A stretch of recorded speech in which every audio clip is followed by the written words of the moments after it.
my very first side hustle that I started back in 2017, but really took it seriously in 2019 was creating and selling teacher resources.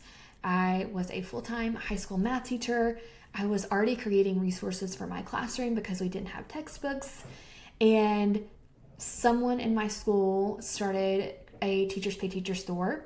At first I said, I'll never do that. That sounds like too much work. But then another coworker kind of encouraged me and said, you're already making this. Why not put it up there? What's there to lose? And so I did. And that was my first side hustle. That was how I first started making money outside of my teacher salary. And fast forward to 2020, I actually replaced my teacher income from those resources. Now, it was not easy. I really took a lot of time to create over 400 resources. I made 2 full curriculums, but a lot of it I already had because I was making resources for my classroom. I just had to make them pretty and make them professional and figure out how to upload them to Teachers Pay Teachers. And the best part is, for now, it's 100% passive income. And I don't say that lightly. I don't say that it's passive if it's not really passive. For example, some people say, you can sell digital products passively, just make a reel every day. That's not passive. Passive means you're literally not doing anything, but you are making money. And right now I am literally not doing anything with TPT. I'm not marketing it. I am not pinning on Pinterest. I don't even email my list about TPT, but I still make my full-time teacher salary every year from Teachers Pay Teachers. Pretty cool. So in this episode, I wanted to talk about some different profitable teacher resource ideas. If you are a teacher or a homeschool mama, or maybe you're just interested in creating educational resources and you want some ideas for resources to sell on Teachers Pay Teachers. Now, there's other websites that you can sell on. Etsy, there's other teacher-specific websites you can sell on your own website, but I always recommend, if you're just starting out, always start with Teachers Pay Teachers for a few reasons. They already have the traffic. You don't have to drive traffic to their site. Teachers are already going there and searching. And you don't have to set up the tech. You don't have to worry about customer service. It's already done for you. So I think that's the best place to start. And then you can branch out to other avenues if you would like. So if you guys don't know, I have a paid program called the Resource Academy, where I train teachers and tutors and homeschool moms and whoever wants to create resources, how to create those resources and how to sell them on Teachers Pay Teachers. And we have had, over 4,000 members go through that program.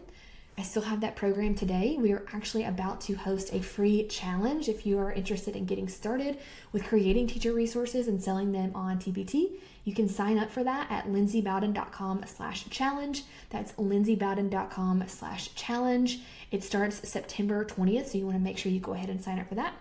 But we have a Facebook community for our members of the Resource Academy, and I asked them, hey, what is your best seller right now? And this was in the summer. So summer is slower for TPT because teachers are off of work if they are in the Northern Hemisphere.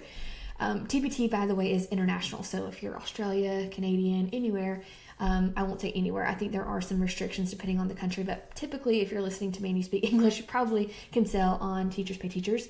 So I asked them, what is your bestseller right now or kind of in the last few months? And I compiled a list of 20 profitable teacher resource ideas. So let's get into it. Number 1 was choice boards. And choice boards, there are a lot of different ways that you can set those up for elementary, middle, and high school. But basically they give students a choice, an option as to kind of what problems, what questions they want to answer. They're great because students really take charge of their learning and they are super easy to create. Love choice boards. Number 2 was end of the year projects. And there was one specifically that someone shared. It was a mystery project, and this was for math. And then another lady said that she was going to do something similar for ELA.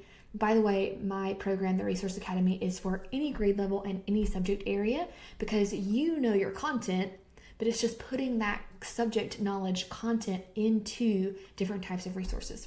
So this project was super cool. It was to review everything they had learned in, I believe it was middle school math, but she had turned it into like a whodunit type of thing where they had to solve a mystery.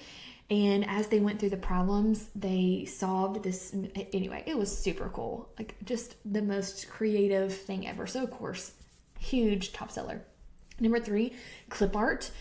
This particular person was doing clip art for like classroom decor. So probably teachers getting ready to go back to school in August and September, getting their classroom ready. Hers was like Taylor Swift themed. I thought that was really cute.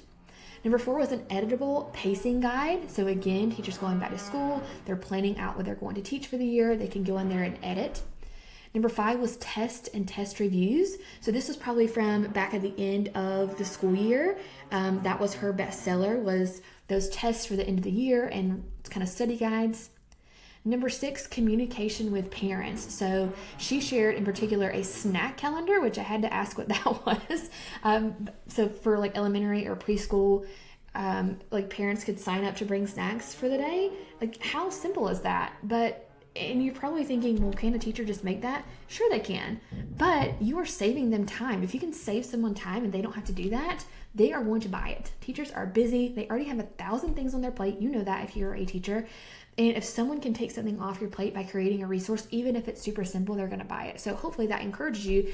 It doesn't have to be this super elaborate mystery whodunit project. Those are amazing, but the simple things also sell. And that's kind of the point that I'm going to get to as we talk about these 20 ideas. Number 7, an outdoor scavenger hunt. And this person, I believe it was science.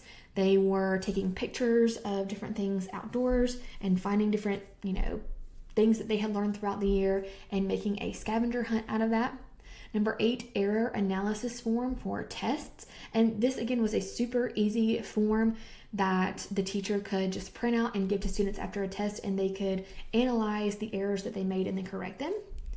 Number 8 was a teaching how to read guide. So this person created kind of a different way to teach reading, and she made a guide for teachers to implement that same strategy. So this wasn't even a resource for students necessarily. It was a guide for teachers showing them, okay, this is how I taught my kids to read in my elementary classroom. It worked really well. Let me show you how to do the same thing. And it was this really elaborate, beautiful guide. I think it was like $10, and that was the bestseller. So I think, she sells 100 of those. It's a good chunk of change. 10 was worksheet packs.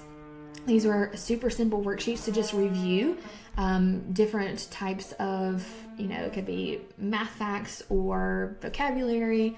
You can make a worksheet about anything. And if you sell packs or bundles of those, you can really increase the price. 11 was end of the year awards for elementary school.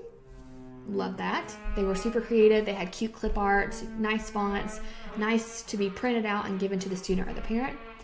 Number 12 was color by numbers. Love those. I definitely teach those in my program, and that can be for any subject area, any grade level. I did color by numbers with my high school math students all the time, and they loved them. So love color by numbers. You can make those printable and digital too, by the way.